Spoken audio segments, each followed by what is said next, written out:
In this video, I'll be giving some tips on how to survive long-haul flights because saving a few $100 and spending nearly half a day in layover sometimes just makes sense than booking that shorter flight, because for some of us, finding them savings is satisfying. Next to what are your favorite countries you've ever traveled to, the most random yet most commonly asked question I get from people is this: what is the longest flight you've ever taken? It's the 35+ hours or so flight from Bangkok to Vancouver.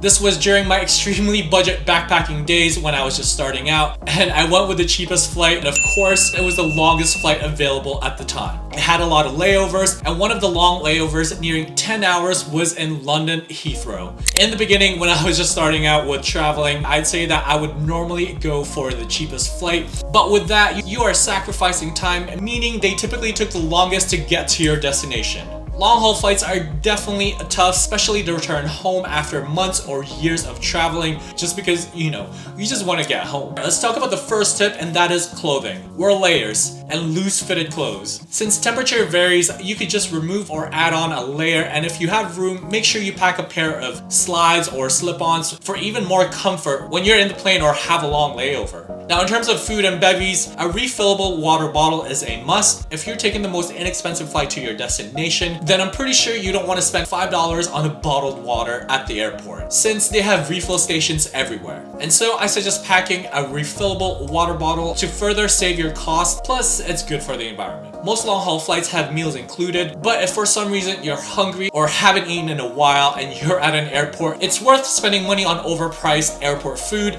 because I don't know about you, but I've skipped meals before and it just gave me this weird stomach aches, and it was just not pleasant for the remainder of my flight.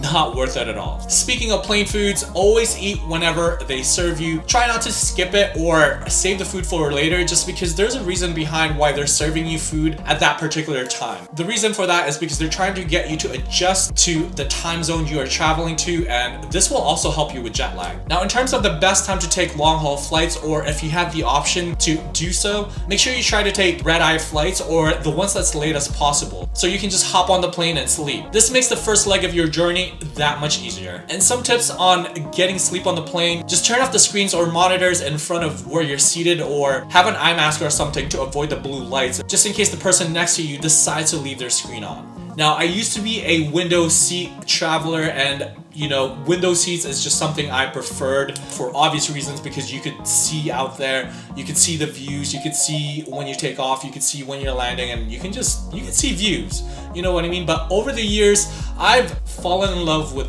being seated in aisle seats. There's a lot of benefits, and I know some of you are probably hating right now and saying, "Oh, I like to be on the window seat. It's just so much better." No, let me give you some benefits and some pros about why aisle seats are so underrated, and it's just so much better than a window seat and obviously the middle seat, unless you're a psycho and prefers the middle seat. The reason why I pick aisle seats is because you could get up to stretch or go to the washroom anytime you want without asking or without having to bother the person next to you. It's just, you have that freedom to get up whenever you want, and plus there's more leg room. You have that walkway to stretch out your legs, and it feels nice. Whereas if you're in the middle seat or the window seat, I mean, you could stretch your legs, but it's still very cramped. And of course, assuming that the people on your row don't ask you to get up because they gotta go. Either way, I prefer the aisle seat because of the freedom it offers. On top of that, once your plane lands, you have the option to stand up first to stretch out the limbs, so to speak, especially after a long flight.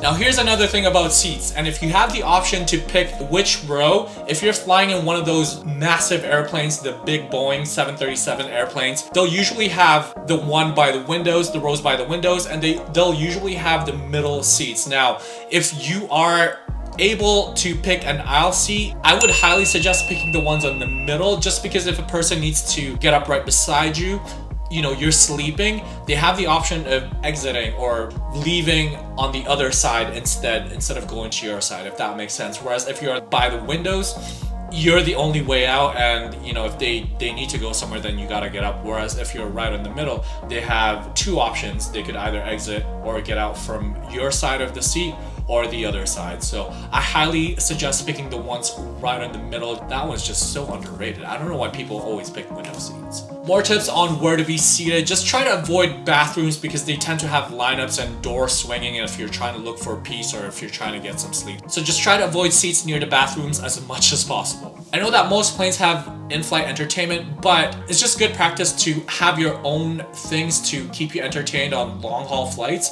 just in case. I suggest bringing books, e-readers, or downloading offline movies on Netflix or something. It's just always good to have these just in case you need to pass by time. For long-haul flights, it's good to have your toiletries packed in your carry-on luggage. Things like your toothbrush, toothpaste, mouthwash, deodorant, and any other skincare things, just because it makes feeling fresh that much more convenient for you. It's within an arm's reach and you have all of these toiletries in your carry-on. Now, being seated for hours on end means that you're not getting enough blood flow in your body, so you're gonna have to get up and stretch as often as possible. This is why I recommend picking the aisle seat on the middle row on the plane whenever possible. Most layovers in airports are fairly straightforward and that you don't need to pick up your luggage or head into another airport. But if that's not the case, ensure that you remember to pick up your luggage and that you have enough time to get from one airport to the other, as there are flight connections where you land in a city with multiple airports, so just be aware of your itinerary. If you have an extremely long layover and would like to sleep or find a peaceful spot at the airport, find a gate where you know for a fact there won't be any flights taking off from there anytime soon.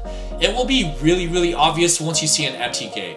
I don't know, it's hard to explain, but it's that obvious. Now, if you're sleeping and you're traveling solo, just wrap the straps of your backpack or have valuables inside your pockets, or if you have a fanny pack or something, make sure that it's hidden underneath your clothes. The point is to attach any items that you have on you when you're asleep. So that way, just in case somebody was to move it or tug it, then you would feel it instantly. If you're looking to grab food, grab snacks, and don't go cheap on food at the airport. Use your credit card instead of taking out cash in your layover destination, as they're typically the cheaper way to go and the most convenient option to do so. Well, that's it for today's video, but before you go, you know what to do. Give this video a big thumbs up, subscribe to my channel if you haven't done so yet.